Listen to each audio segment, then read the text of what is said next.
We are ready to go. How is everyone doing? Hopefully well. How are you doing, Uberclay? Man, I'm doing great, and thank you for having me on again. I love to do this, and it's going to be a short one today, but we got some cool stuff to talk about. Well, yeah, no, we got some cool stuff. Also, some cool stuff is our wonderful channel sponsor, Aho Patchworks. You can get your wonderful patches today using coupon code /AGCast for 5% off. I think we're trying to work on it too. When if he has another sale going on, we could stack it. Still figuring that out yet, but wonderful patches. Some of the best patches, I would say. Go there today. But let's go ahead into our first beta because I think this will be a nice short one, and that's nice. Yep. So our first project that we're going to talk about today is I'm going to leave it up to you to pronounce the dev's name, but the project, we're calling it an STS Super Safety DB9. You want to try to pronounce that guy's name, the dev? Yeah, let me look at it because this looks okay. Yeah, this looks like a Japanese name. You got the weeb superpowers here. Yeah, well, yeah. 私は日本語ができません。Senjutsutekinaseido. Yeah, Senjutsutekinaseido. Listen, brother, if you're listening to this and you just have to cut me some slack. There's no way I could pronounce your name or your handle. So, anyways, this is a alternate super safety for Mac variant DB9. Will probably work with a number of other Mac variants, but the difference here is the trip bar, which is double-sided instead of single-sided. So this particular dev came to me and said, the other beta is wrapping up somewhere in midstream. They had several designs that showed promise, and the guy that was running that project decided he wanted to do kind of the single side trip bar, and is seeing that through to completion. It's successful. There's nothing wrong with it. But this particular guy is involved in that beta, and he wanted to go ahead and pursue development on the double-sided trip bar. So that's what I said. That was fine, and it doesn't show any conflict with the other project. So he's going to run this, and we're gonna put it through testing.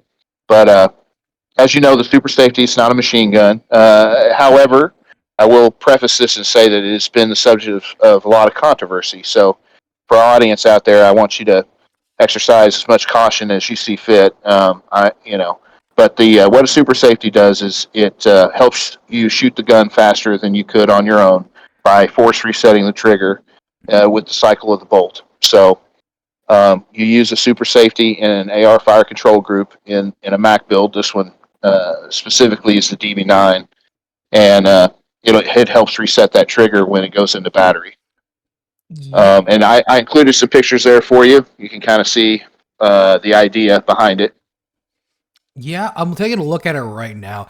That is an interesting looking design. And yeah, no, remember the super safety, it does not force reset the trigger because that was the whole ordeal of a cease and desist letter that went to Hoffman. Yeah, well, we don't, yeah. It cycles the safety or causes the safety actuation every single time, which just so happens to push your trigger forward like a force reset, but not actually a force reset because that's trademarked.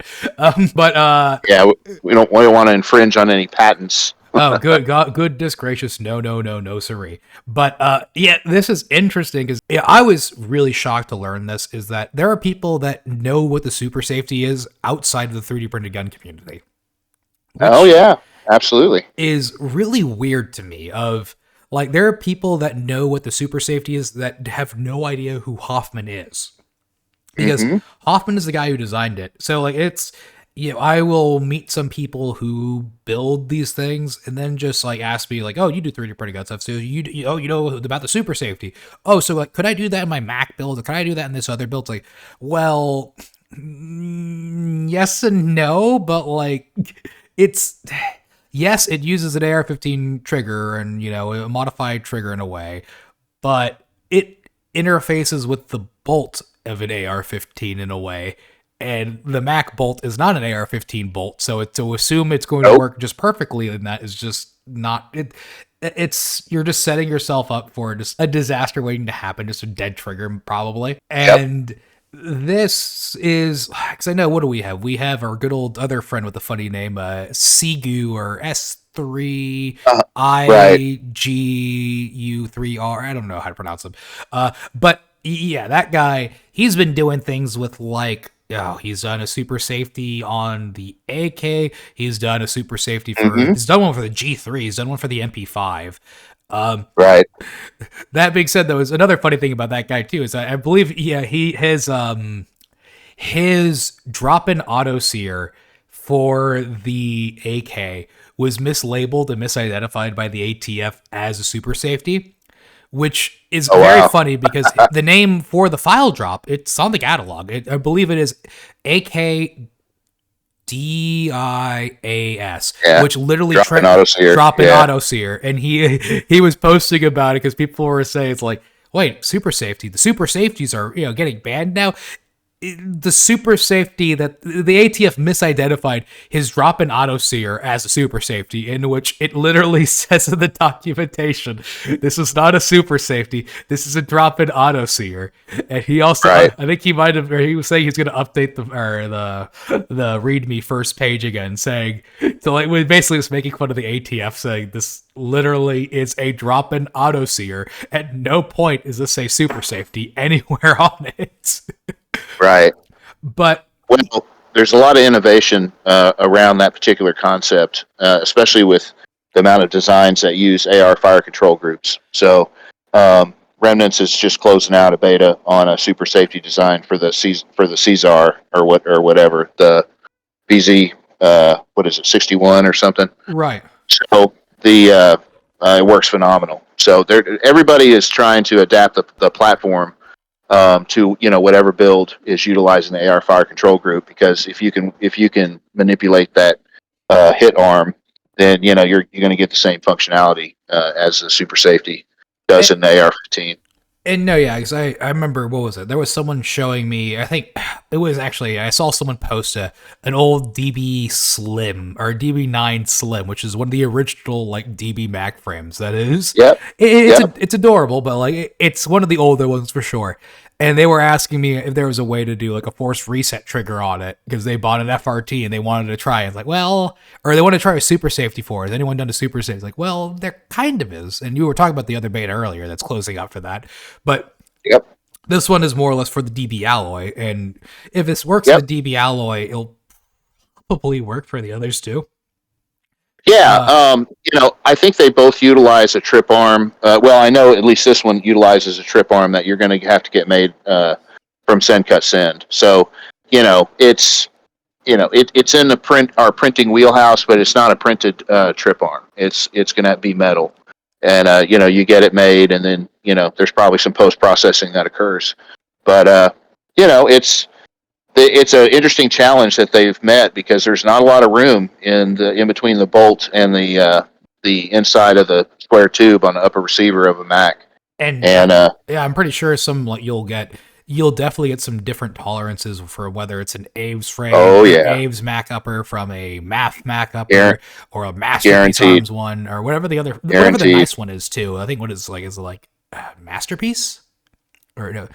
Well, I have some masterpiece. I have a bunch of different uppers. None of them are really nice. I know there's the large or Oh, large or that's something yeah, is that's the one I was thinking. No, Masterpiece is the crappy yeah. one. Masterpiece is the Uh, one for gangbangers that want to feel hood. That's the one it is. Yeah. I mean, there's a huge tolerance range in Mac parts.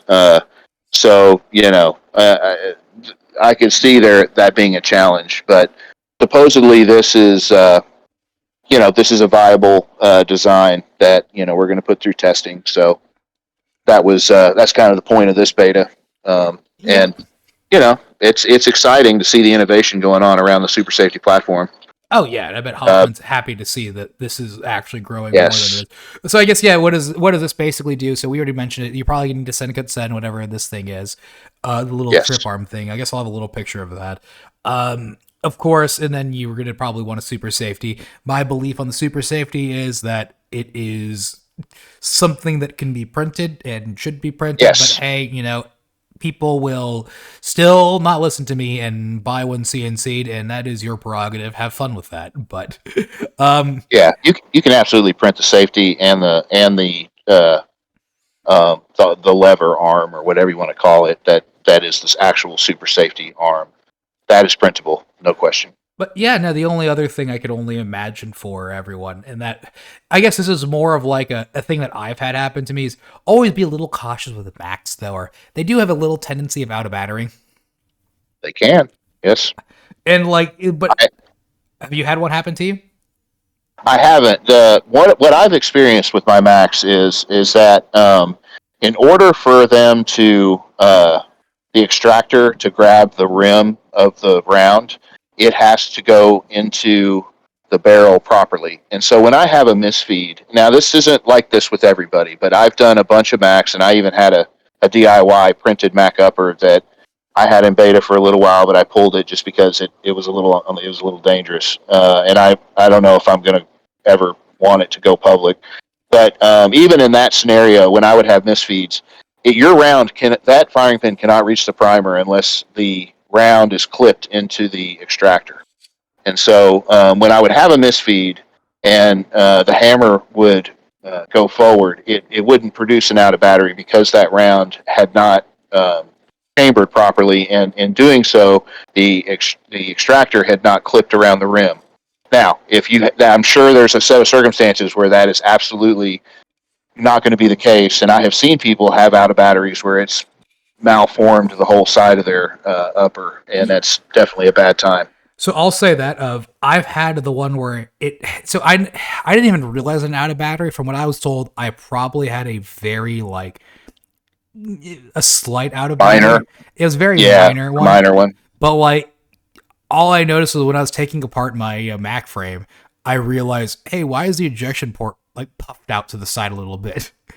Wow, that doesn't seem right. And that was what someone was telling me, was like, you most likely had a minor out of battery, which was just like, oh, I didn't even realize I had that. Oh, well, that's interesting to say the very least.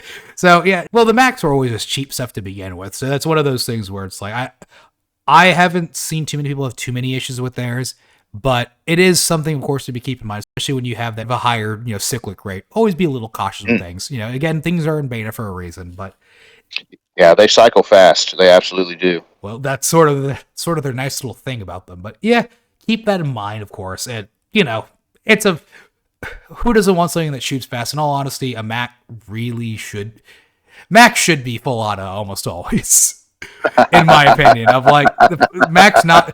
Well, that's why I could never buy a masterpiece one. Of like, they're just you're making the Mac, but in the worst way. You just get a Glock. Like, it's just not. I don't see the purpose of like a masterpiece arms one, especially when like they make sure it's not going to be fun. At least with a Cobra, those guys they were making it so super easy to make it full auto. Right. But yeah, AR9 is going to be probably way more stable, but Macs and all the Mac variants, they're a hoot. They're fun. I mean, yeah, if you want to do real crime, just do Glock with a switch on it. But I guess let's go to the releases. Yep, only one beta and one release for today's show. January was a light month. We'll have more, obviously, to talk about for February. We had the FGC-9 EVO Mod release. That is a FGC-9 that uses EVO mags, and I don't know, it's pretty cool. I mean, it looks tight, so it's a labor of love by I want to say it's Mr. He kind of recently took a new job and retired, but Mr. Bumpy's Big Igloo, I think, was his handle. Yes, I remember him. Yeah, no, it's a fun gun to shoot. I actually I shot someone's version of this one. Actually, a lot of fun. Of course, the nice thing about it is, I mean, it's an FGC-9, but it uses EVO mags pretty much. It is. Yes. I think there's a little bit of a variation to the bolt. I'm not sure. It might be a little difference. I might be wrong on that. I'm not 100% sure. Right. But obviously the mag catch and releaser is going to be a little bit different because it's using a Scorpion Evo mag. But for all intents and purposes, it's going to be exactly the same as an FGC-9 that uses Evo mags. Yeah, and there's some printable ones out there too. So, it's a different mag platform. I'm not going to comment on whether it's better or worse. I like the way it looks. It's got a vibe. It looks nicer. I will say this: it does look way nicer with this on it. And I think so too. Yeah, no, we have plenty of people that would let us know that it's already better. You're a little brother, and then a little Brazilian parent boy.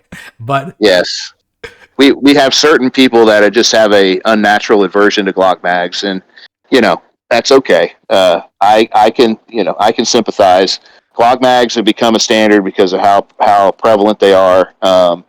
For some things, they're not the best, so it's good to have options. All I would say is I think I've had my opinion on the FGC-9 for a little bit now. It's definitely gotten to the part where it's sort of, it's one of the older designs now. I would still say the 99 is one of the easiest ones to build. And if you have that opportunity, go ahead and try that one. The point is that, the original FGC-9 is nice and all for, if you want to get the nice little history of it, for sure.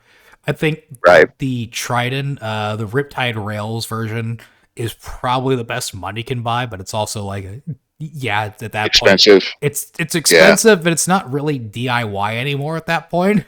But it is it's interesting seeing how the platform has sort of grown in a way of people that went the route of it being super easy, or how far could you push it to? I guess I just hate Glock mags. Let me make it with Evo mags. Right. Which, in all honesty, I do think Evo mags are probably better for these little 9mm carbines. I think they look nicer, but I will say with the printable Evo bags, those are nice because you can just use Glock mag springs on them. Absolutely. And they work decently well. But it's all I gotta say is it's an FGC-9 that uses Evo mags. There really isn't too much more else to add to that besides it's FGC-9 Evo mags. Isn't that cool? All the cool stuff you can do with the FGC-9, you can do it with this one too. And I like the one that's photographed with the nice little flash can on it with a nice extended handguard. It looks way cooler, way cleaner. I like this one a lot. Yeah, that's a dope build, man. That was one of his. It's what we used for the thumbnail, and it's a clean build, and it's fun. You're right. It's one of the older designs, but it still has its place. And you get to a point where everybody should probably have one just for posterity. Yeah, no, it's one of the there's just a nice little place in my heart for the FGC-9. I think it'll always be there, and I'm glad to see people. You could still kind of, it's such a simple enough design that you could just literally throw in a new lower onto it. You could just get a new magazine on it. That's right. If someone really wanted to, hell, you could probably do B&T stick mags or Sten mags if you really wanted to. Colt submachine gun mags. There's all kinds of different platforms that can be employed that people are already using on other builds. So the mag geometry would not be a big deal to swap over. Yeah, no, I think the only things you'd probably need to do is just sort of mess around with the bolt and kind of maybe you have to change a little bit of the feed ramp or something, but ultimately, it is what it is. It's not too hard to go from there, really. The main challenge is the barrel and the bolt, but it should be mostly the same. Aside from that, though, it's an FGC-9. What else do we have to say? It's January's been a rather fun short month, if anything. Yeah, everybody's catching up from Christmas, I think, but we're back. We'll have several things to talk about when we do February. So. Hopefully, I still wanted to do the year in review, but that being said, though, still waiting on some strikes to go away. Yeah, there we go. We're gonna give it a little time for that. Let's just say we've been sliding by so far. All right, I might upload this one quicker. Keep a nice schedule for where it is. But it's been definitely an interesting few months for sure. But I'm glad people are enjoying everything too. It's definitely been an interesting 2 years for sure to see how much things have changed a bit and what felt like last year. How was it last year? The year before last year was nothing but suppressors, and now it's getting back to frame designs and stuff. Things are just getting more and more interesting, to say the very least, I will say. Oh, the technology with printers and the prevalence of more and more designers learning CAD, the ability to do, easy, when I say easy, relatively easy texturing and customization, and then the advanced materials. Everything it's like the singularity of the DIY space, it's really come together. And it's just going to get more technical, more advanced as time goes by. So we're in a really exciting time to be able to pursue this hobby. No, yeah, and plus, I mean, goodness gracious, we've had how many different things with printer stuff come out now. Prusa's finally coming back with things. Bamboo's shooting themselves in the foot, apparently. And then Bricklayers, baby. Did you see Prusa's got bricklayers now? yeah, the bricklayer thing might be. It could.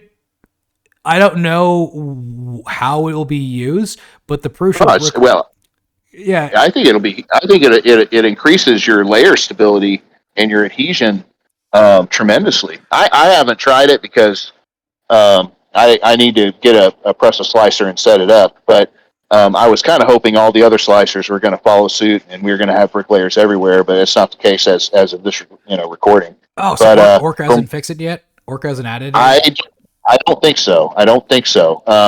At least if they have, it's recent and I'm not aware of it, but I don't think so. But from my initial reading on when, the subject was broached, 3 or 4 months ago about, bricklayers and the whole like weird patent drama that happened. Their white papers, I mean, it's a huge increase in layer strength by utilizing that concept, which, for us, that's everything. Oh, yeah. That means that we'll be able to get, way more layer strength with way less, surface area, which is, I mean, that's huge because really that's one of the limiting factors with some designs right now is the fact that you've got to operate within such a small amount of surface area that, a long lasting design just isn't possible. That's why we divert to Rails. So gives the ability to, cut some of that out. And then, yeah, the longevity of it too. It's one of those things where now I think is probably one of the best times to start getting back into things, if anything, of like, it's becoming more, everything I want to say is just sort of advancing in a quicker way where, I'm kind of interested in seeing where we'll be by the end of the year of like, who will be the first like developer to utilize bricklayers as their like actual thing? How much of a benefit does it actually do? Yes. I want to try it out a little bit, see what we could do for testing for that. But yeah, I would say now's a good time to probably get back in and everything. And I'm looking forward to the remainder of this year. I think it'll be a lot of fun. Absolutely, man. Absolutely. And who knows, we might be able to see some of the NFA or some of the ATF dismantled. Oh my God. We'll see. God, that would be, knowing my luck, it's after I finish my Form 1, but I would gladly accept that I would gladly accept, me doing a Form 1 for everything to be taken away immediately afterwards, so that'd be great. But I would say, let's keep it nice and short for today, under 25 minutes. So it was a pleasure talking to you, and I'll see you guys all next month.